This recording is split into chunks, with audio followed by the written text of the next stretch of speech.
여러분들의 가정과 일터에 여러분들 하는 손으로 하는 일들마다 하나님께서 은혜 베푸시길 예수 그리스도 이름으로 축복합니다. 신앙생활을 하다 보면 이해할 수 없는 일들을 만날 때가 있습니다. 성경을 보다가도 그럴 때가 있죠. 이 도무지 우리의 이성으로 우리의 상황으로 도무지 판단이 안 되는 이런 때가 있습니다. 정말 믿음으로 살고 말씀에 순종해 사는 사람들은 참 고난과 어려움을 면하지 못하고 살고, 반면에 말씀을 엄중히 여기지 않고 말씀을 가볍게 여기고 또 자기가 원하는 대로 살면서도 하나님을 믿노라 하는 이런 사람들, 그런 사람들은 아무런 문제 없이 잘 살아가는 걸 보면 하나님이 살아계신가, 하나님께서 과연 우리 인생 가운데 간섭하고 계시는가 하는 이런 마음이 들 때가 없잖아 있습니다. 오늘 본문의 내용이 바로 그런 부분인데, 구약에서도 굉장히 어려운 부분 중에 하나입니다.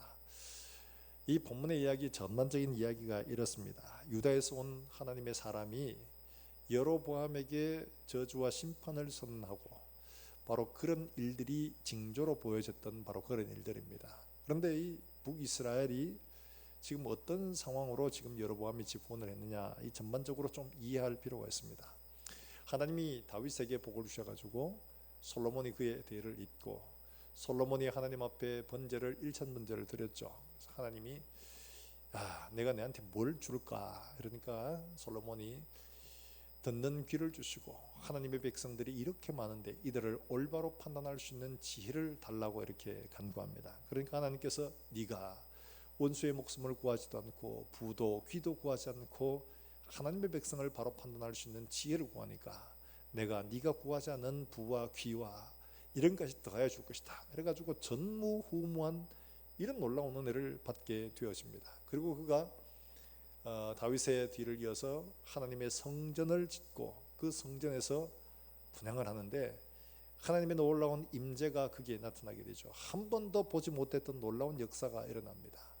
하늘에서 정말 하나님의 영광이 그 성전에 충만해서 감히 섬길 수 없을 이런 위엄을 보게 된 거죠.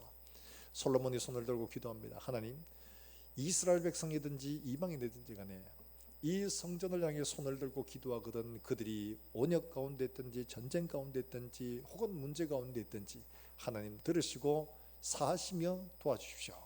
하나님께서 그의 예물을 받으시고 그게 불로 응답해 주시는 놀라운 일들을 경험합니다. 그리고 솔로몬의 전생에서 그만큼 지혜 있는 사람이 없었고 그만큼 부를 가진 사람이 없었고, 그가 잠언에서 말하고 있는 것처럼 자기 마음에 원하는 어떤 것들이든지 금하지 않아하였다고 말할 만큼 진짜 대단한 사람이었죠. 그런 이제 놀라운 일들을 경험한 사람이에요. 그런데 이 말년이 되니까 어두워지기 시작을 한 겁니다. 전략적으로 주변 나라들 가운데서 여인들을 데리고 와서 소위 말해서 정략 결혼이죠. 이렇게 해서 데리고 온 사람들이 엄청나게 많았어요. 근데 이들이 오면서 그냥 온 게 아니고 예물로 뭘 들고 왔느냐 하니까 자기 나라에서 섬기던 우상들을 들고 온 거예요. 그리고 심지어 예루살렘 성전 앞에서까지 그 우상들을 세우고 거기에 분향을 하는 이런 일들이 벌어지기 시작한 겁니다. 하나님이 솔로몬에게 두 번이나 나타나셔가지고 그에게 경고하셨습니다. 야, 내가 너에게 경고하는데 내 아버지 다윗 때문에 내가 지금 좀 봐주고 있는데 너 계속 이러면 나라를 쪼개가 나누어 버린다. 얘기하고 정신 차리고 바로 돌아서라. 그런데 솔로몬이 듣지 않습니다. 그러니까 하나님께서 어떻게 하셨느냐, 여로보암이라는 사람을 하나님이 일으키신 겁니다. 이 사람은 장수였고 또 뿐만 아니라 이 솔로몬이 많은 소위 토목공사를 했는데 그 역군의 감독관이었습니다. 바로 그런 사람이 있는데, 이 사람이 하나님께서 약속을 하신 겁니다. 야, 네게 나라를 줄 테니까 네가 원하는 대로 좀 다스려 가지고 그렇게 해라. 그래 가지고 선지자를 통해서 그 예표로 옷을 찢어 가지고 10지파 주고 남쪽에는 2지파 이렇게 나눈 겁니다. 이렇게 나누어 가지고 나라가 완전히 이제 양분되게 되는 거죠. 그렇게 되어 가지고 하나님이 그에게 말씀하셨어요. 이렇게 잘 다스려라. 근데 여로보암이 어떻게 했냐 하니까, 이 여로보암이 그런 하나님의 은혜를 입고 왕이 되었는데, 이스라엘에는 3대 절기가 있지 않습니까? 이 3대 절기에 1년에 3번은 무조건 예루살렘에 가서 하나님께 보여야 됩니다. 남자들은. 이 여로보암이 가만히 보니까 북이스라엘에서 남유다로 가는 게 못마땅한 겁니다. 그러니까 어떻게 했냐 하니까 남쪽 유다와의 경계 가운데 베델이라는 곳에다가 제단을 만듭니다. 우상의 제단이에요. 송아지 이런 것들이에요. 그리고 저 북쪽에서 너무 멀리 내려가니까 힘드니까 제일 북쪽에다가 또 단이라는 곳에다가 이 제단을 만들어 놨습니다. 그러니까 남쪽 경계, 북쪽 경계에다가 각각 우상의 제단을 만들어 둡니다. 그리고는 제사장들을, 레위인들을 섬겨야 되는데, 레위인들을 뽑아야 되는데 레위인이 아니고 저 제사장 할래요? 이러면 예물을 들고 뭐 누구나 다 시켜준 겁니다. 그 다음에 절기까지 바꿨어요. 7월 달에 초막절인데 8월 달로 변개를 해버린 겁니다. 이런 일들을 벌인 거예요. 그러니까 하나님께서 도저히 야 이거 내가 나라를 쪼개줘가 이렇게 하라고 했는데 이게 말을 안 듣네. 그러니까 하나님의 사람을 보낸 겁니다. 그래서 마침 베델에서 그가 제사를 드리고 있는데 하나님의 사람이 가서 그에게 심판을 선언합니다. 뭐라고 하느냐? 오늘 13장 2절의 말씀에 이렇게 이야기를 합니다. 자, 한번 같이 읽어볼까요? 13장 2절입니다. 2절 말씀이 있습니다. 시작. 하나님의 사람이 제단을 향하여 여호와의 말씀으로 외쳐 이르되 제단아 제단아 여호와께서 이와 같이 말씀하시기를 다윗의 집에 요시아라 이름하는 아들을 낳으리니 그가 내 위에 분향하는 산당 제사장들을 내 위에서 제물로 바칠 것이요 또 사람의 뼈를 내 위에서 사르리라 하셨느니라 하고. 어마어마한 심판의 말씀이죠. 이 지금 제사장들을 지금 네가 만든 이 제단 위에서 그 사람들을 불사르고 사람의 뼈를 갖다가 그 위에 불살라가 이 제단을 더럽게 하겠다는, 모욕하겠다는 말이죠. 그리고는 그 일들이 일어날 예표로 이 제단이 갈라지고 재가 쏟아질 것이다. 그렇게 되어버린 겁니다. 실제로 이 요시아라는 사람이 얼마 뒤에 일어나냐, 대략 한 300년 넘게 지나고 난 다음에 일어납니다. 요시아라는 사람은 누구냐니까 남유다의 대표적인 악인으로 딱 지목하는 사람이 있습니다. 그 사람이 므낫세라는 사람입니다. 근데 이 므낫세의 손자입니다. 8살 때에 왕이 됩니다. 8살 때 왕이 되어가지고 31년 동안 통치를 한 사람인데, 이 사람이 정말 다윗 이후로 이렇게 하나님께 충성되게 섬긴 사람이 없다고 할 만큼 굉장히 하나님 앞에 충성한 사람입니다.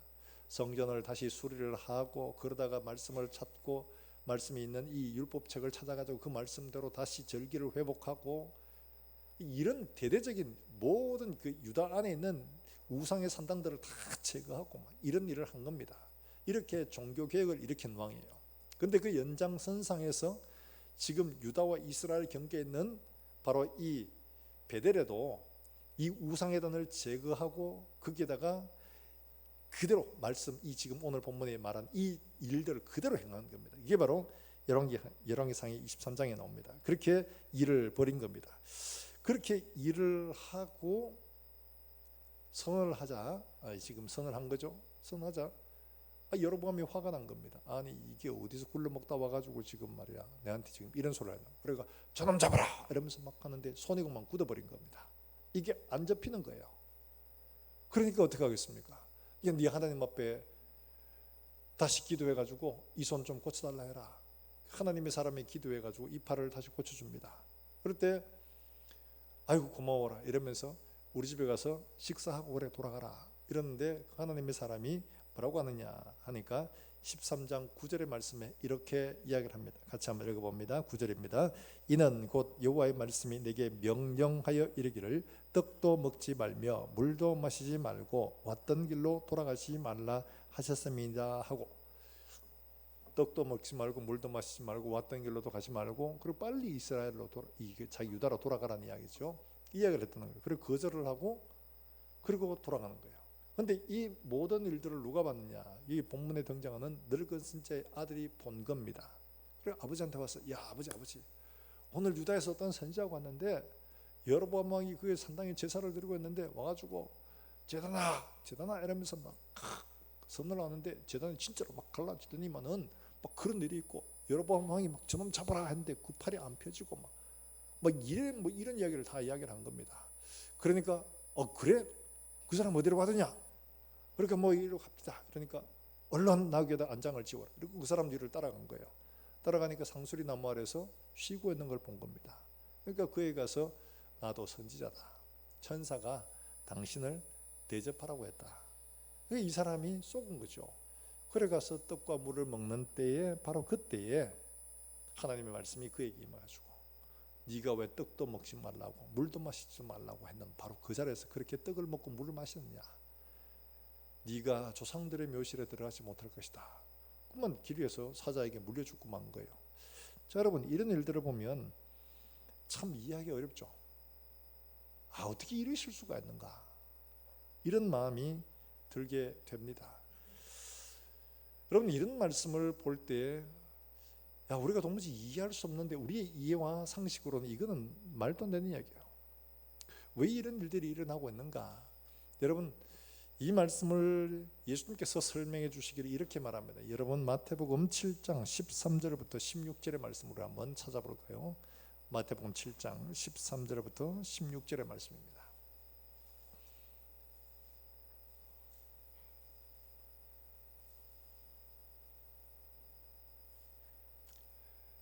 같이 한번 읽어보겠습니다. 마태복음 7장 13절부터 읽어봅니다. 시작. 좁은 문으로 들어가라. 멸망으로 인도하는 문은 크고 그 길이 넓어 그리로 들어가는 고 생명으로 인도하는 문은 좁고 길이 협착하여 찾는 자가 적음이라. 거짓 선지자들을 삼가라. 양의 옷을 입고 너희에게 나오나 속에는 노략질하는 일이라. 그들의 열매로 그들을 알지니 가시나무에서 포도를 또는 은근귀에서 무화과를 따겠느냐. 바로 이 말씀이 오늘 본문의 예수님의 대답과 같은 말씀입니다. 우리가 하나님의 말씀을 순종해 가다 보면 때로는 말씀 속에서도 우리가 이해하지 못할 일들을 보게 됩니다. 바로 그럴 때 우리가 우리의 이해와 상식으로 판단하는 것이 아니라 하나님의 말씀이 뭐라고 말씀하시는가를 보는 것들이 대단히 중요합니다. 그래서 우리가 이해하지 못하는 이런 말씀들을 가지고 하나님 어떻게 이러실 수가 있는가? 이게 뿐만 아니라 우리의 삶에서도 그렇죠. 우리의 삶에서도 그런 일들을 만나다 보면 하나님 너무 억울합니다. 나는 이렇게 했는데, 나는 이렇게 열심히 충성하고 기도하고 예배드리고 봉사하고 다 했는데 하나님 어떻게 내게는 이런 일들이 일어나고, 저 김 집사는 무늬만 집사지 저게 무슨 집사의 교인도 아닌데, 근데 저 사람은 아무런 문제 없이 왜 저렇게 잘 살고 있나요? 이런 마음으로 시험이 들 수가 있는 거예요. 그럴 때 우리가 기억해야 할 것은 우리의 이해와 상식으로 말씀을 보는 것이 아니라 하나님이 우리에게 말씀하시는 것으로 보는 것들이 대단히 중요합니다. 오늘 본문 속에서 하나님은 왜 이 늙은 선지자는 수명을 다하여 죽고 이 유다에서 하나님의 말씀을 받고 심판을 선언한 이 사람은 억울한 죽임을 당할 수밖에 없었던가 하는 것들을 우리가 함께 생각해 볼 필요가 있는 거죠. 먼저 우리가 생각할 것은 우리가 하나님의 말씀을 받는다면 그 말씀은 머릿속에 기억으로 저장되는 게 아니고 하나님의 말씀의 엄중함, 그 말씀의 진리라는 것을 어떻게 확인해야 되느냐? 우리의 삶으로 반드시 드러내야 된다는 거예요. 바로 그걸 말하고 있는 겁니다. 하나님의 말씀은 삶으로 증명된다 하는 말입니다. 하나님의 말씀은 삶으로 증명이 된다. 오늘 이야기를 보면 이런 생각이 들죠. 지금 이 사람이 유다에서부터 와서 하나님의 말씀을 선포를 하고 그 말대로 단이 갈라지고 여로보암이 깜짝 놀라가 잡으라 했다가 팔이 안 펴지고 이게 제대로 안 되죠. 그러다가 기도회가 났고 그런 겁니다. 그런 일들 가운데 늙은 선지자가 거짓말을 해가 그 사람을 속이는 바람에 그 사람이 떡을 먹고 물을 마시고 그리고는 사자에 그만 찢겨 죽어버렸습니다. 아니 어떻게 이러실 수가 있는가 하는 거예요. 이 본문 전체의 정황을 보고 이해를 해야 됩니다. 자, 아까 말씀드렸다시피 솔로몬에게 하나님이 그에게 복을 주셨습니다. 그런데 그가 하나님의 말씀을 떠나버리니까 하나님이 그에게 나타나셔서 심판의 말씀을 주셨습니다. 경고를 했습니다. 근데 그가 듣지 않았습니다. 그러니까 하나님이 그에게 어떻게 하셨느냐? 그의 나라를 쪼개가지고 여로보암에게 주었던 거죠. 달리 말하면 솔로몬을 심판하셔가지고 그 심판의 혜택을 본 사람이 바로 여로보암입니다. 자기는 왕될 자격이 아무것도 없어요. 그런데 하나님이 괜히 자기를 선택하셔가지고 10지파를 그냥 선물로 주신 겁니다. 이것은 솔로몬이 하나님의 말씀을 따르지 않은 심판의 결과로 자기가 얻은 것뿐이에요. 자기가 잘해서 아닙니다. 그런 거죠. 그래서 하나님이 그에게 말씀을 하셨습니다. 뭐라고 말씀하시냐? 이런 말씀을 주셨습니다. 여러분 열왕기상 11장의 말씀을 한번 찾아볼까요? 열왕기상 11장 말씀 35절부터 38절에 보면 여로보암에게 주신 하나님의 말씀이 거기에 나타나고 있습니다. 자, 35절 말씀부터 우리 같이 한번 읽어봅니다. 35절입니다. 시작. 내가 그의 아들의 손에서 나라를 빼앗아 그 10지파를 내게 줄 것이요 그의 아들에게서는 내가 한 지파를 주어서 내가 거기서 내 이름을 두고자 택한 성읍 예루살렘에서 내 종 다윗이 항상 내 앞에 등불을 가지고 있게 하리라. 내가 너를 취하리니 너는 내 마음에 원하는 대로 다스려 이스라엘 위에 왕이 되되 내가 만일 내가 명령한 모든 일에 순종하고 내 길로 행하며 내 눈에 합당한 일을 내 종 다윗의 행함같이 내 율례와 명령을 지키면 내가 너와 함께 있어 내가 다윗을 위하여 세운 것 같이 너를 위하여 견고한 집을 세우고 이스라엘을 내게 주리라.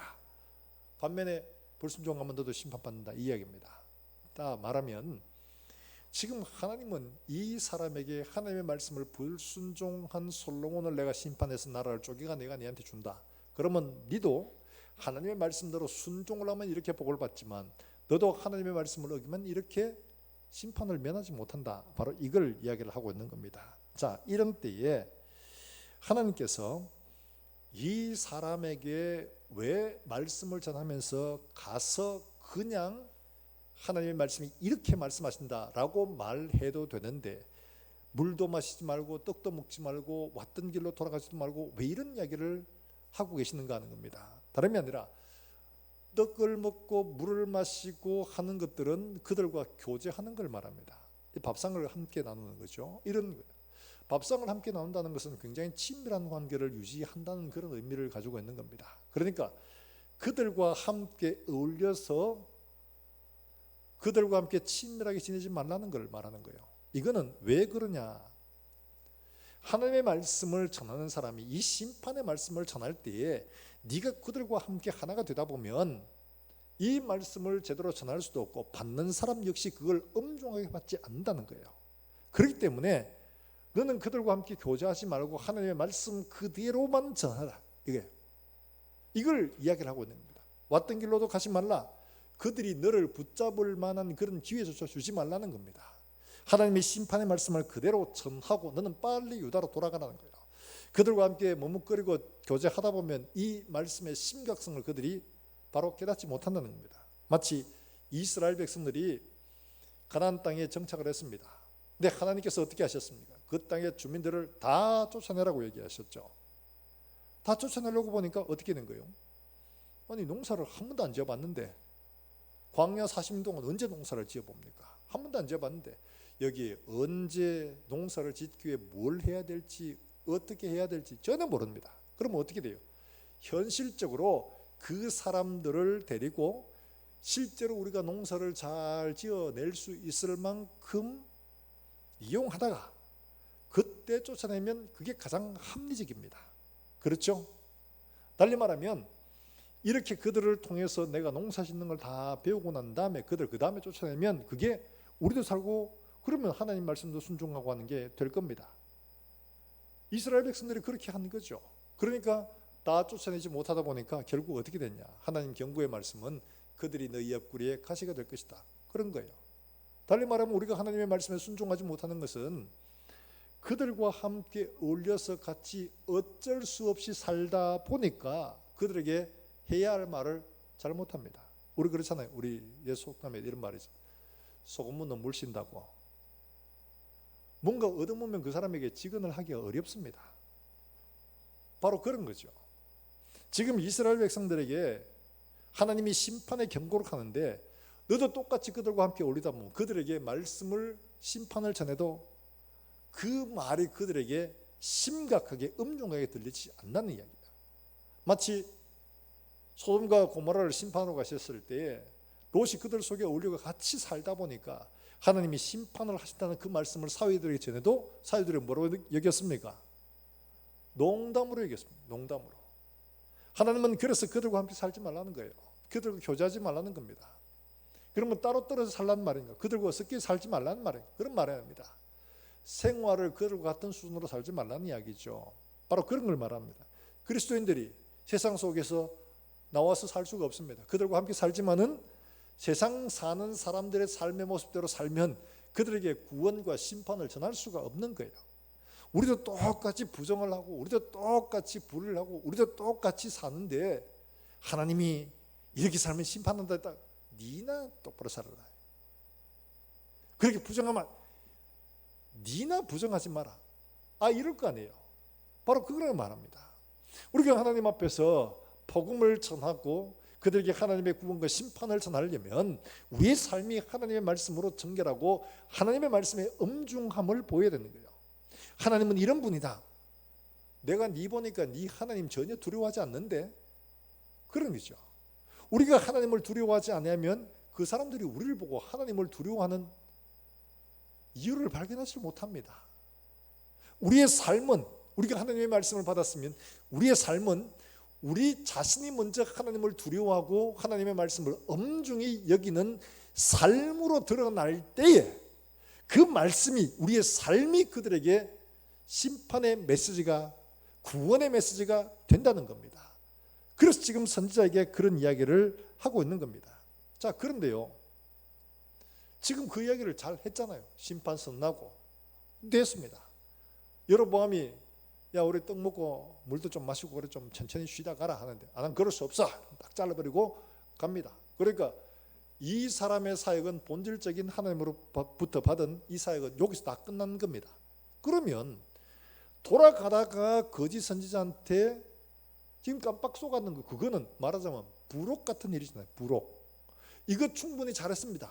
원래 자기에게 주어진 사역. 근데 이 부록 같은 일, 그게 한번 쏘갔다고 그걸 갖다가 하나님이 그러실 수가 있는가 하는 이런 생각이 당연히 들게 되겠죠. 그런데 하나님은 바로 우리에게 그 말씀을 하고 있는 겁니다. 우리의 삶은 어떻게 되냐? 하나님의 말씀을 받은 사람은 우리가 맡은 그 직분뿐만 아니라 우리에게 보이지 않는 부록 같은 삶, 우리가 남들에게 드러나지 않는 그 삶에서도 하나님의 말씀은 여전히 우리에게 엄중한 말씀이 되어야 되고 진리가 되어야 된다는 것을 말씀을 하고 있는 겁니다. 이런 곳에서도 너는 하나님의 말씀을 진실하게 경외하고 그 말씀을 신실하게 지켜가라는 거예요. 누가 보지 않아도, 아무도 보지 않아도 바로 그렇게 말씀을 지킬 때에 그 말씀이 진실하고 엄중하다는 것을 사람들이 알게 될 거라는 거죠. 바로 그걸 우리에게 말씀을 하고 있는 겁니다. 우리는 보이는 부분은 누구나 다 잘 할 수 있습니다. 열심히 예배드리고 기도하고 할 때 다 경건하게 보입니다. 여기 와서 아이고 장로님, 아이고 권사님, 아이고 집사님 이러면서 막 말하고 하는 거 누구나 다, 이야, 교회 와보니까 전부 다 말씨가 전부 다 품위가 있고 전부 다 사랑하는 사람 같고 뭐 좋아 보인다 막 이런데, 이게 언제 진짜가 드러나는 거예요? 부록 같은 삶에서, 집에 갈 때, 집에 가서 바로 그럴 때, 집회할 때는 다 막 정말 거룩하고 경건해 보입니다. 집회할 때만 통성기도 합시다 하면 주야 이러면서 막 하는 거 보면 정말 다 믿음 있어 보이죠. 그런데 진짜 믿음 어디에 드러나냐? 그거 끝나고 나면 보입니다. 그거 끝나고 집에 차 타러 가는데 막 먼저 가서 자리 잡으려고 막 쫓아간 다음에 거기에다 가방 휙 집어 던지면서 저거 내 자리 찜 해놓는, 바로 이런 데서 진짜 그 사람 믿음이 보이는 거예요. 바로 그런 데서 학생들 같으면 수련회하고 왔습니다. 수련 잘하고 왔는데 수련 잘하고 와가지고 막 은혜 받았으니까 막 정말 마음이 뜨거운데 집에 와가지고 어떻게 하냐? 엄마한테, 엄마 나 깨우지 마라 이제. 이러고는 짐도 정리, 야 짐 정리하지. 나 또라고 마. 여기다 한난 가라. 이러면서 막 성질 막 내고 이러고는 디비 자는 거예요. 짐도 정리 안 하고. 그런 때 진짜 그 사람의 삶에 하나님을 경외하는 거 아닌가? 그게 드러나는 거죠. 바로 그게 드러나는 거예요. 기도하고 막 이럴 때는 막 정말 잘하는 것 같아요. 막 열심히 하는 것 같은데 그 다음에 식당에 밥 먹으러 갈 때 서로 가서 먼저 먹으려고 막 권사님의 눈치 보다가 은근슬쩍 앞에 떡 끼듭니다. 우리 교회 말고요, 연합집회 같은 날 때 뭐 진짜 그런 일이 있습니다. 앞에 석 끼들면 뒤에서 막 인상 막 쓰거든요. 그 중에 또 젊은 용감한 사람이, 아줌마 누가 누군지 모르니까 권사인지 집사인지 아무도 모르잖아요. 아줌마 그 줄 서세요 이러면서 째려보면서 갑니다. 노인 공경할 줄을 몰라 요즘 것들은. 이런 거 보면 밑에 사람들은 야 진짜. 근데 그 옆에서 누가 말해 아이고 권사님 이러면서 해요. 그러면 당연히 어떻겠습니까? 시험 들죠. 우리의 믿음은 언제 드러나냐? 바로 이런 부록 같은 데서 드러납니다. 진짜 믿음이 드러나는 거예요. 우리의 삶의 현장 속에서. 교회 와서는 정말 잘하는 것처럼 보이는데 직장 가면 전혀 아니에요. 이런 데 다 드러나는 거예요. 사랑하는 여러분들, 하나님은 우리에게 분명히 말씀하십니다. 우리의 삶에 진실하다는 것은 처음부터 끝까지를 말하는 거예요. 50%는 잘 따르고 여기에 진짜 해야 될 교회 와서 봉사하고 섬기고 직분 행하는 이런 일들은 잘하고 나머지 우리 직장에서 가정에서 우리의 개인적인 삶에서 드러나는 이런 것들은 좀 그래도 그거는 봐주 이런 거 아닙니다. 여기 전체를 말하는 겁니다. 전체를. 바로 그런 것들을 우리에게 말씀하고 있는 거예요. 지금 이 유다에서 온 선지자 하나님의 사람이 무너진 게 어디냐? 바로 내려가는 일이죠. 사역 끝내고 내려가는 바로 그 자리, 상수리 나무에 쉴 때 바로 그때 그에게 이런 일들이 닥치는 겁니다. 사랑하는 여러분들, 우리의 삶에서 하나님 앞에서 정말 우리가 주의하고 조심해야 될 것들이 바로 이런 것들이죠. 우리의 삶의 소위 우리의 사역들을 다 마치고 난 뒤의 부분, 바로 그런 부분에서 우리가 과연 하나님을 경외하고 우리가 하나님을 두려워하고 하나님을 섬기는 진실한 삶으로 살고 있는가를 점검하고 돌아볼 수 있기를 주의 이름으로 축원합니다. 그 부분에 대해서 하나님은 에스겔 선지자를 통해서 우리에게 말씀을 해 주십니다. 뭐라고 말씀하시냐? 여러분 에스겔 33장의 말씀 한번 찾아볼까요? 에스겔 33장 17절부터 20절의 말씀입니다.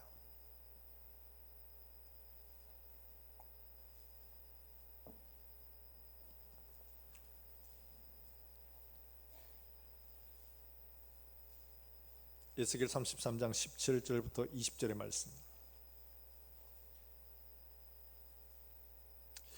17절 말씀부터 같이 한번 읽어봅니다. 그래도 내 민족은 말하기를 주의 길이 바르지 아니하다 하는도다. 그러나 실상은 그들의 길이 바르지 아니하니라. 만일 의인이 돌이켜 그 공의에서 떠나 죄악을 범하면 그가 그 가운데서 죽을 것이요 만일 악인이 돌이켜 그 악에서 떠나 정의와 공의대로 행하면 그가 그로 말미암아 살리라. 그러나 너희가 이르기를 주의 길이 바르지 아니하다 하는도다.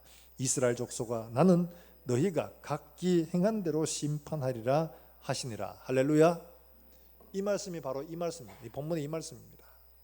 지금 이 에스겔 33장에 있는 이 말씀은 뭐냐? 바로 이런 상황을 말하는 거예요. 어떤 사람은 선인인데 그 하나 실수했다고 하나님 그것 가지고 하나님 심판하시겠어요? 악인이었는데 이제까지 지 맘대로 살다가 이제 하나님 말씀대로 살았어. 앞에 있는 악이 많아요.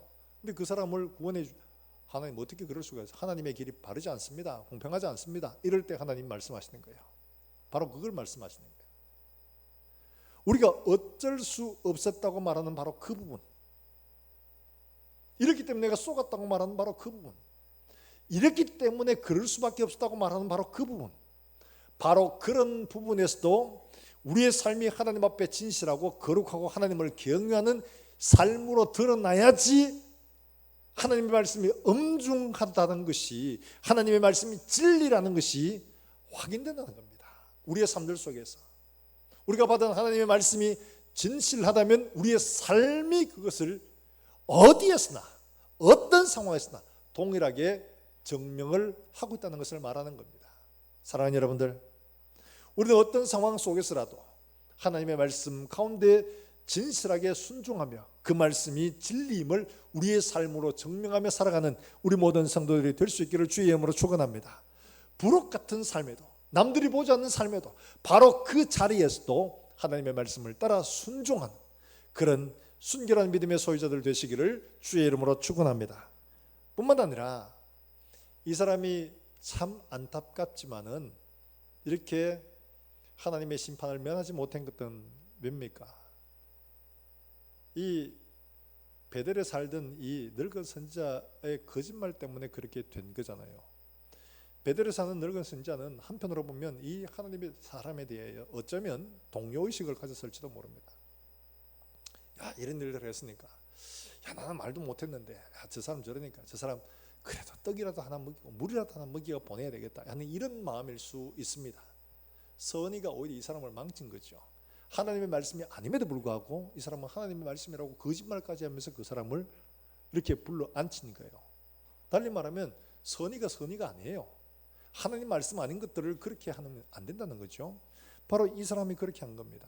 자, 그런데요, 우리가 생각해 봐야 할 것은 우리가 말씀의 진리라는 것을 지켜나가는 것들, 부록 같던 삶에도 이걸 지켜나가는 게 참 쉽지 않습니다. 방심하기 굉장히 좋거든요. 그런데 우리가 정말 사역하는 가장 중요한 메인의 부분만 아니라 우리가 부록 같은 바로 이 부분에서도 하나님의 말씀을 바로 분별하고 지키는 일들이 필요하다는 거예요. 하나님의 말씀을 바로 그 자리에 지키지 못하면 우리도 이런 일들을 만날 수 있습니다. 에스겔스 말하고 있는 것처럼 바로 그걸 말하고 있는 겁니다. 마귀가 노리고 있는 부분은 바로 그 부분이에요. 제일 취약한 부분. 열심히 일하고 난 다음에 바로 쉬는 때, 여유가 있는 때, 방심하기 좋은 때, 바로 그런 때죠. 사탄이 하와를 넘어뜨릴 때 언제였습니까? 아담하고 둘이 딱 붙어 다니면서 바로 그런 때 아니죠. 떨어져 있을 때. 하나님으로부터 직접 말씀을 받지 않은 하와는 취약합니다. 아담도 없습니다. 그러니까 정말 쏘기 좋은 때죠. 바로 그때에 뱀을 통해서 그를 넘어뜨립니다. 뭘로요? 거짓말로요. 거짓말로. 억지로 따가지고 막 너 이거 먹어봐 이러면서 주지를 않았어요. 거짓말 해가지고 속이니까 자기 스스로 따서 먹고 그 딴 것을 자기만 먹을 뿐 아니라 자기 남편까지도 죽게 만들어 버렸습니다. 거짓말이 이렇게 무서운 거예요. 쏘가 넘어가는 게 이렇게 무서운 겁니다. 나만 망하는 게 아니라 다른 사람까지도 망하게 만들어 버리는 거예요. 그렇게 만들어 버려요. 사랑하는 여러분들, 이때 그랬던 것처럼 다윗 역시도 그렇죠. 다윗의 일생을 두고 하나님께서 밧세바의 사건만 유일하게 흠이라고 말했던 사람이냐. 그런데 밧세바를 범했을 때가 언제였습니까? 다른 부하 장수들은 전부 다 전쟁으로 가고 자기는 전쟁 안 하고 왕궁에서 편안하게 쉬고 낮잠 한숨 자고 그리고 어슬렁거리면서 돌아다니다 보니까 보지 말아야 될 걸 본 거에 된 거죠. 방심하는 바로 그때예요. 방심하는 바로 그때입니다. 우리가 언제 넘어지냐? 뭐 이거 쯤이야. 내 이만큼 했는데 바로 그때입니다. 바로 그때 넘어집니다. 마귀는 기가 막히게 그때를 잘 알고 있습니다. 열심히 사역하고 난 뒤에 나 이만큼 했으니까 열심히 내 평생 이렇게 열심히 봉사했잖아. 이제 은퇴하면 내가 내 마음대로 한다. 바로 그건데요. 내가 열심히 어떤 일들을 봉사하고 섬기고 난 다음에 이쯤에서만 뭐 남들 하면 열목 셌으니까 뭐 속으로 그런 마음 들죠. 그럴 때 바로 실패하기가 굉장히 좋은 때입니다. 사랑하는 여러분들, 우리가 경계하고 주의해야 될 때가 이걸 생각하십시오. 언제 넘어지기 좋으냐? 바로 이런 때입니다. 바로 이런 때. 자, 그런데요, 이 선지자가 지금 그에게 나도 선지자다, 천사가 내게 이렇게 말을 했다라고 말해서 그 사람이 쏘가 넘어갔는데 이 사람이 하나를 더 생각을 했습니다. 왜냐하니까 지금 이 상황이 어떠한 상황이냐는 것들을 좀 볼 필요가 있거든요. 이런 상황을 역다에서 설명하고 있기를 뭐라고 설명하느냐, 여러분 한번 찾아볼까요? 역다 11장 13절부터 나오는 말씀인데요, 이때 이 상황이 어떤 상황인가를 알면은 이 선지자가 어떤 사람이라는 것을 짐작할 수가 충분히 있습니다. 이 베델의 선지자, 말을 선지자라고 말하지만 그대로 믿을 수 있는 게 아니거든요. 말이 선지자라고 말하지 그 사람이 진짜인지 아닌지를 확인을 했어야 되는데 그걸 못한 거예요. 왜 그러냐? 그 상황을 몰랐기 때문에 그렇습니다. 자, 역대하 11장 13절부터 우리 같이 한번 읽어볼까요? 16절까지입니다. 역대하 11장 13절입니다. 13절 같이 읽습니다. 시작.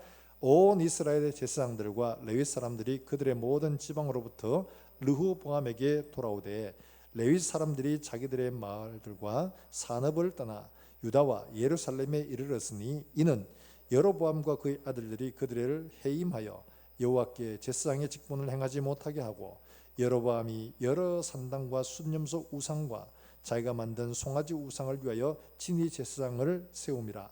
이스라엘 모든 지파 중에 마음을 굳게 하여 이스라엘의 하나님 여호와를 찾는 자들이 레위 사람들을 따라 예루살렘에 이르러 그들의 조상들의 하나님 여호와께 제사하고자 한지라. 할렐루야. 자, 지금 분위기가 어떠냐? 이런 때입니다. 지금 베델과 저 위에 단에다가 우상을 섬기고 제사장들을 자기 마음대로 세우고 하라니까 레윈들과 제사장들과 경건하게 살고자 하는 사람들이 다 어떻게 했냐? 북이스라엘을 떠나서 남유다 르호보암에게 돌아오고 있었다는 겁니다. 이렇게. 자, 그러면 이 베델에 있는 늙었을 자는 어떤 사람일까요? 늙었다는 말 속에 이 사람은 이미 베델에서 오랫동안 제사장을 했다는 겁니다. 선지자를 했다는 거죠. 그러면 솔로몬 시대에 그 다음에 지금 바로 이런 쪼개지는 시대에 함께 있었다는 것을 말하죠. 그러면 그때 하나님의 말씀을 받는 이런 사람이었을 겁니다. 그리고 여로보암 이전에 솔로몬 시대 말년부터 있어 왔던 그런 부정과 잘못된 것들을 보고도 아무 소리도 안 했어요. 또 여로보암이 하고 있는 이런 일들을 보고도 아무 소리도 안 하고 있었어요. 이 사람이 선지자라면 이렇게 할 수가 없었겠죠. 지금 다른 경건한 사람들은 다 내려오고 있는데 이 사람은 거기에 붙어가 있습니다. 그러니까 이 사람이 진실로 하나님의 사람이라고 말하기가 어려운 사람이에요. 이 사람이 진실로 하나님의 사람이라고 말하기 어려운 거예요. 내가 천사가 말하는데 이런 말 듣기가 어려운 사람이라는 거죠. 그거를 점검을 하지 못한 겁니다. 사랑하는 여러분들, 우리는 아무리 좋은 것들처럼 보여져도 우리가 하나님의 말씀을 받을 때도 또 은사를 받을 때도 우리가 어떤 것을 보아도 체험을 해도 반드시 하나님의 말씀인가를 점검을 해야 됩니다. 마귀는 자기를 광명한 천사와 같이 가장을 해서라도 복음을 변개한다고 바울이 말하고 있지 않습니까? 고린도전서에 말하고 있는 게 바로 그런 거예요. 심지어 자기를 광명한 천사처럼 만들어 자기를 포장하는 게 이게 마귀가 하는 일이에요. 왜냐하니까 속여야 되니까. 속이는 사람이 의리하게 누구나 다 거짓말처럼 보이도록 이렇게 속입니까? 아닙니다. 철저하게 믿을 수 있도록 100% 깜빡 속아 넘어가도 그렇게 진짜인 것처럼 만든, 이게 진짜 거짓말이거든요. 마귀는 그런 존재라고 말하고 있습니다. 그러니까 그걸 믿을 수 있도록 광명한 천사처럼 가장을 하기도 하고 하나님의 말씀을 끌어다 보기도 하고 어떤 신비한 체험을 하기도 하고 막 이렇게 만든다는 거죠. 그렇기 때문에 이런 일들을 주의하고 살펴야 되는 겁니다. 그래서 예수님은 마태복음 24장에서 뭐라고 말하냐 하니까 이렇게 말씀하십니다. 거짓 선지자가 많이 일어나 많은 사람을 미혹하겠습니다. 거짓 선지자가 많이 일어나서 많은 사람을 미혹한다고 예수님이 이미 경고해 주셨습니다. 바울도 말하기를 디모데전서 1장 4절의 말씀에 신하와 끝없는 족보에 몰두하지 말게 하려 함이라. 이런 것들은 믿음 안에 있는 하나님의 경륜을 이름보다 도리어 변론을 내는 것이라. 디모데전서 4장 1절에서는 이렇게 말합니다. 그러나 성령이 밝히 말씀하시기를 후일에 어떤 사람들이 믿음에서 떠나 미혹하는 영과 귀신의 가르침을 따르리라 하셨으니. 이 말 뭐예요? 예수님 말씀과 똑같은 거잖아요. 거짓 선지자가 일어나서 많은 사람들을 미혹할 거라고 이야기를 합니다. 그런데 특별히 여기에 신하와 족보와, 아니 그게 누가 속아요? 이렇게 생각을 하죠. 지금 보면 그렇습니다. 그런데 당시에 유대인들은 영지주의 영향을 받아가 모든 만물에 다 영이 있다고 생각하고 특별히 족보에 굉장히 관심을 많이 가지고 있습니다. 우리 집안이 누군데, 우리 집안이 어떤데, 이런 것들 있잖아요. 우리 한국 사회는 아마 그런 것들 좀 있습니다. 그러니까 우리 집안이 양반 가문인데, 우리 집안이 어떤 집안인데, 뭐 이런 게 좀 있잖아요. 이들도 이걸 했는데 심하게 한 겁니다. 그러니까 자기들 조상들이 저 위에 어떤 사람들을 막 대단한 사람들하고 연결 지어 가려고 족보 가운데 끊어진 데 더 위에다가 막 사람을 만들어 놓은 겁니다. 그런 논쟁을 해요. 그러니까 이런 족보와 신화와 같은 이런 걸 하면 이게 검증도 안 되고 그런 가지고 하면 논쟁만 되고 하니까 이런 것들을 뭐라고 말합니까? 이런 것들이 하나님 안에서 있는 경륜을 이룸보다가 하나님 안에 있는 경건의 일들을 이룸보다가 도리어 다툼만 이루고 가니까 하지 말라는 거예요. 그런 거 하지 말라는 거예요. 바로 그걸 이야기하고 있습니다. 오늘날도 이런 일들이 참 많습니다. 영적인 일에서 뿐만 아니라 눈으로 보이는 일들에서도 이런 일들이 참 많아요. 저희 청년들이 예전에 뭐 성경 공부하다 이런 이야기를 묻습니다. 목사님, 요즘 UFO가 많이 이야기되는데 UFO 있습니까? 없습니까? 성경에 외계인 있다고 말합니까? 아닙니까? 하면서 물어요. 그래서 열하다 보면 여러분 아마도 보신 분들이 계신지 모르겠어요. 저희가 학교 다닐 때는 동대구역이나 이럴 때 보면 외계인 이래가 UFO 전시회 이래가지고 막 이렇게 보여주고 한 게 있습니다. 서울역에서도 저도 몇 번 봤습니다. 그런데 그걸 믿는 사람들이 있습니다. 그 UFO 종교인데요. 그 사람들이 주장하는 건 어떤 거냐? 성경에 나타나는 이런 현상들 가운데 UFO 현상이 있다는 거예요. 예를 들면 엘리야가 불말과 불병거를 타고 하늘로 승천했는 것, 이게 UFO 타고 승천했다고 이야기를 합니다. 성경에 말하는 엘로힘은 누구를 말하냐? 외계인을 말하는 거라고 이야기를 합니다. 그렇게 이야기를 하는 사람들. 그래서 성경을 가지고 외계인을 믿는 이런 믿음으로 가는 이런 종교가 있습니다. 그런 이야기를 합니다. 성경이 말하는 데까지 말하고 성경이 넘어서는 것들은 말하지 않고, 이게 우리의 믿음이야. 우리가 알 수 없는 것까지 더 하지 마. 우리의 지각과 이성으로 넘어서는 것들은 그건 우리의 영역이 아니야. 하나님이 우리의 영역이라고 주신 부분에서만 우리가 알고 확인하고 믿음을 따라 살아가는 일들에 더 마음을 두라고 권면을 합니다. 그런데 오늘 요즘 젊은이들이 이런 데 관심을 가진 사람들이 많습니다. 그 외에도 또 어린애들이 있죠. 요즘 뭐 코로나라고 보니까 백신을 맞는데 백신 맞지 마라. 그 맞으면 조종되고 뭐 QR코드 하니까 QR코드 하면 그 666이고 뭐 이러면서 이런 이야기를 하는 사람들이 있습니다. 뭐 말하자면 이런 거죠. 프리메이슨 같은 거, 그 다음에 거기다 일루미나티 같은 이야기, 또 딥스테이트 같은 이야기, 뭐 666 같은 이야기, 이런 이야기를 성경에 없는 이야기예요. 그런 이야기 빠지면 이거 검증도 안 되고 확인도 안 되고 자기들은 막 이야기하는데 어느 누구도 그렇게 알아 않거든요. 논쟁만 됩니다. 하나님의 경륜을 이룸보다가 논쟁을 일으켜서 경건에 유익하지 않다는 거예요. 그래서 이거 하지 말라고 이야기합니다. 근데 우리는 이런 걸 알고 싶어 해요. 그러다 보니까 막 이걸 가지고 마치 내가 많이 아니까 인정받고 싶어하는 이런 욕구 때문에 이런 걸 주장하는 사람들이 없지 않아 있습니다. 그러다 보니까 잘못된 길로 가기도 하죠. 심지어 어떤 때는 성령을 받는 일들로도 미혹을 받기도 합니다. 방언을 받았는데 방언이 우리만 있는 게 아니에요. 이단들도 방언합니다. 불교도 방언합니다. 인도 힌두교도 합니다. 이게 어디서 오는지도 몰라요. 그걸 그냥 막 자기가 혼자 해가지고 이게 어디 왔는지도 모르는데 그거 진짜 방언 받았다고 말하는데, 어떤 것이든지 우리가 가지고 판단을 해야 할 것은 하나님의 말씀인 거예요. 그래서 바울도 디모데에게 말하기를 어떻게 하느냐, 말세에 이런 때가 있다라고 말하면서 디모데도 은사가 있습니다. 바울은 말할 것도 없죠. 하면서 그에게 당부하는 것은 깨가지고 금식기도 막 하고 막 해가지고 영어로 막 이렇게 하고 그렇게 안 합니다.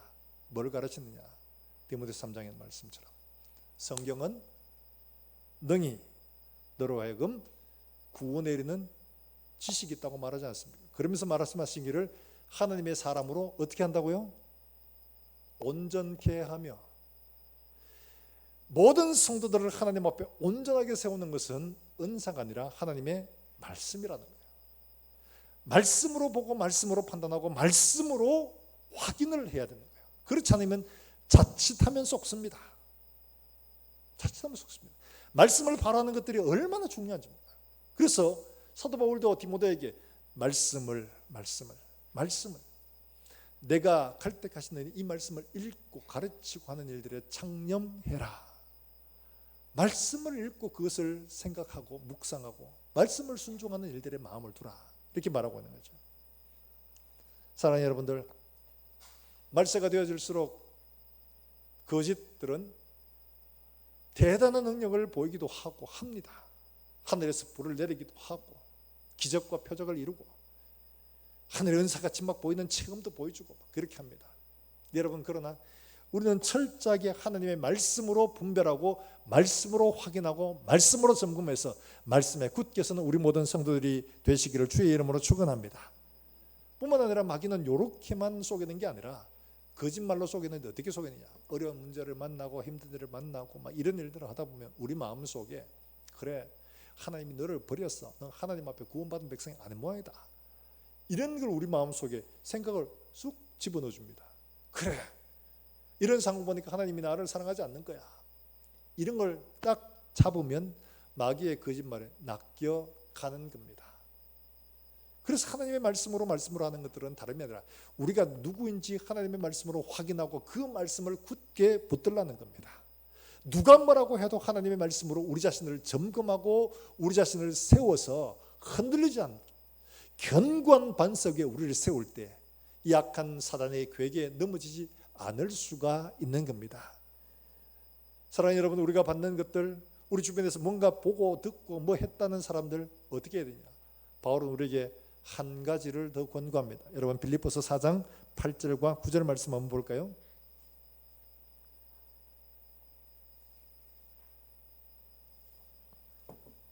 빌립보서 4장 8절과 9절 말씀이에요.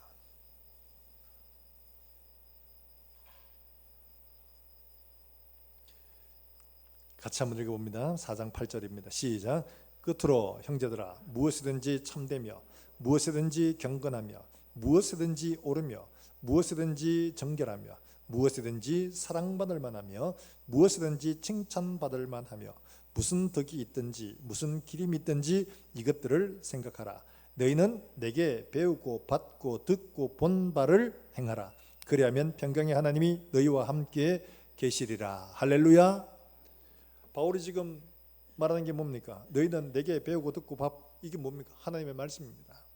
그러니까 우리가 받는 것들이 그 사람이 어떤 열매를 맺고 있는가를 잘 보라는 겁니다. 무엇이든지 참되며 무엇이든지 경건하며 무엇이든지 옳으며 무엇이든지 정결하며 무엇이든지 사랑받을 만하며 무엇이든지 칭찬받을 만한가. 예수님 마태복음 7장의 산상수훈을 마무리하시면서 말씀하십니다. 그 나무로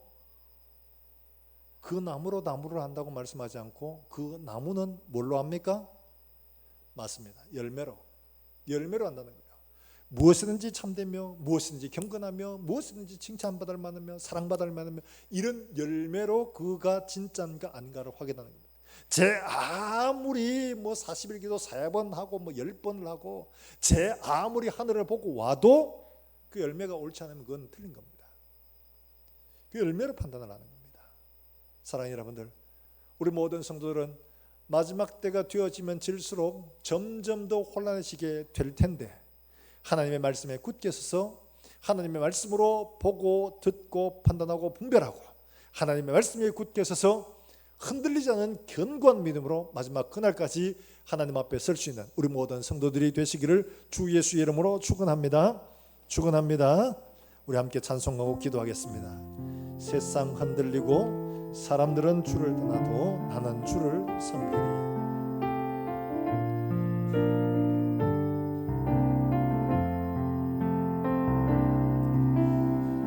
세상 흔들리고 사람들은 변하여도 나는 주를 섬기리.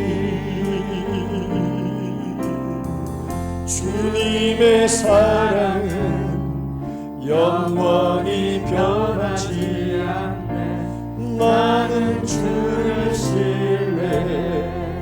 믿음은 들리고 사람들은 주를 떠나도 믿음은 들리고 사람들 주를 떠나도 나는 주를 섬기리.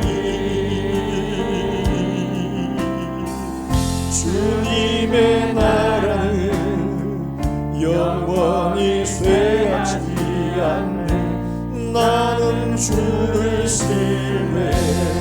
오직 믿음으로 오직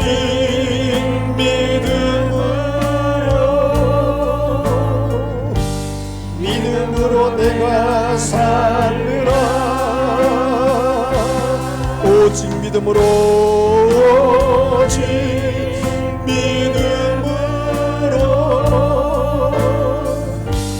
믿음으로 내가 살리라. 오직 의인은 믿음으로 말미암아 살리라. 오직 의인은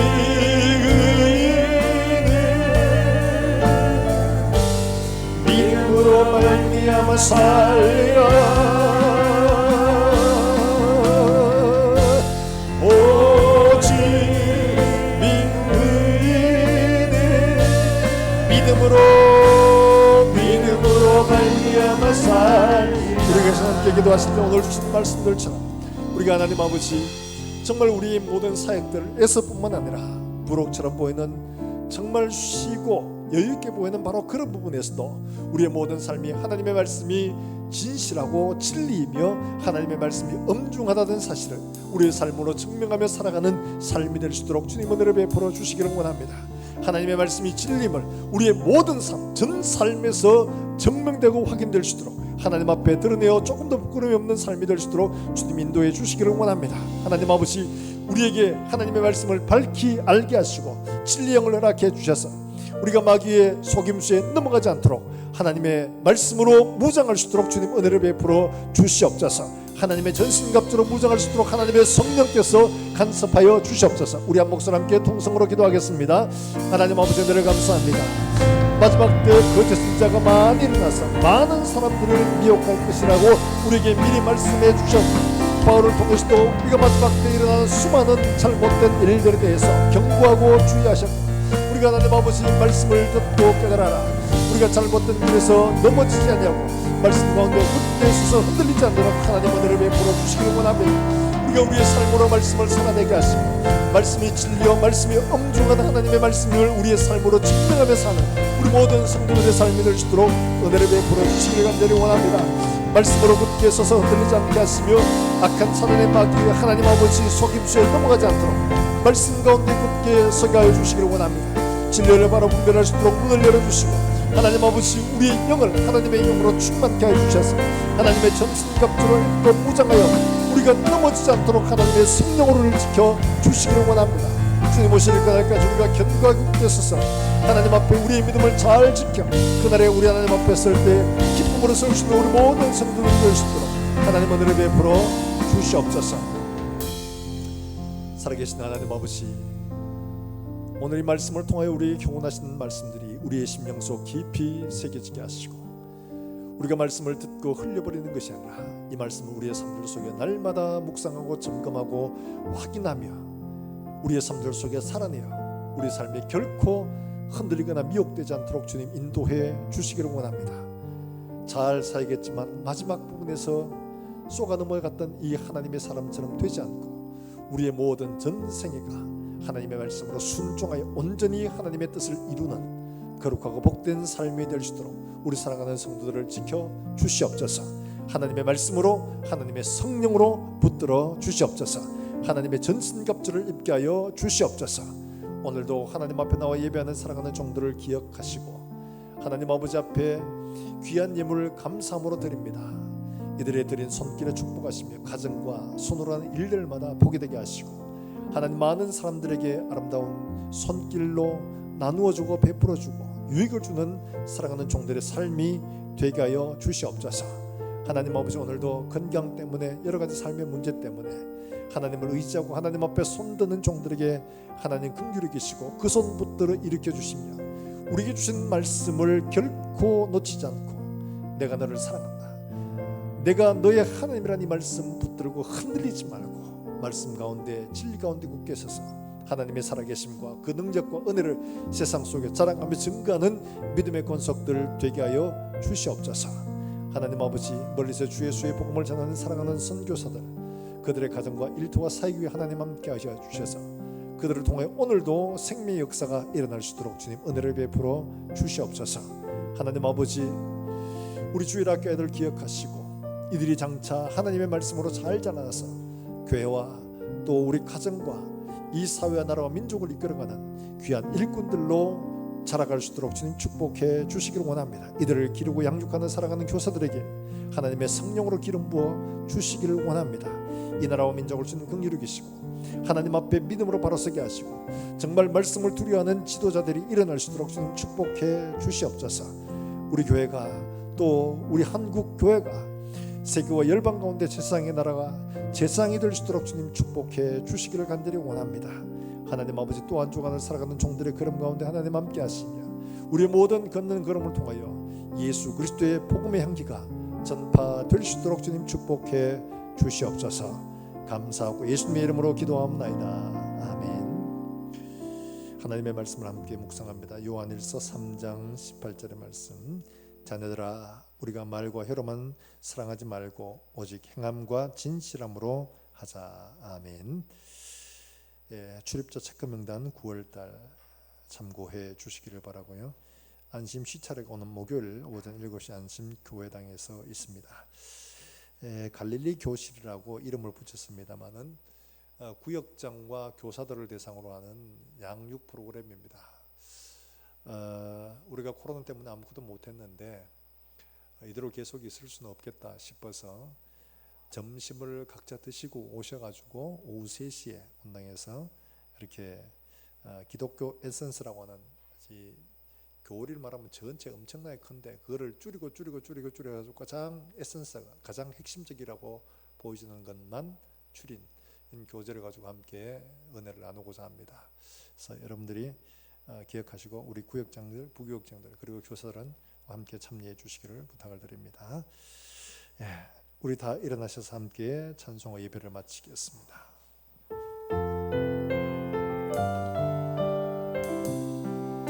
주 안에 우린 하나, 주 안에 우린 하나, 모습은 달라도 예수님 한 분만 바라네.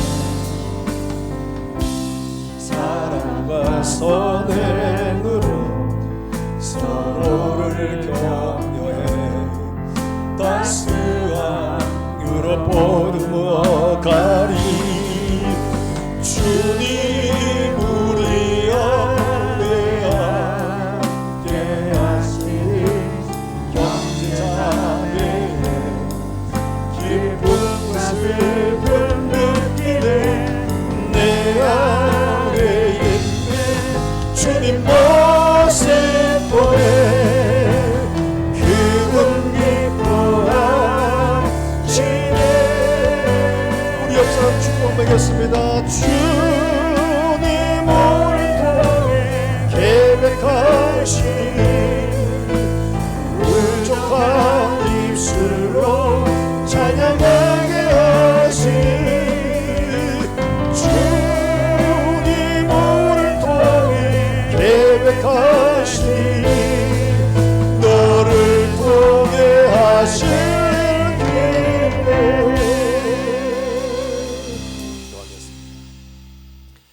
여호와는 내게 복을 주시고 너를 지키시기를 원하며 여호와는 그 얼굴을 내게 비추사 은혜 베푸시기를 원하며 여호와는 그 얼굴을 내게로 향하여 드사 평강 주시기를 원하노라. 아멘.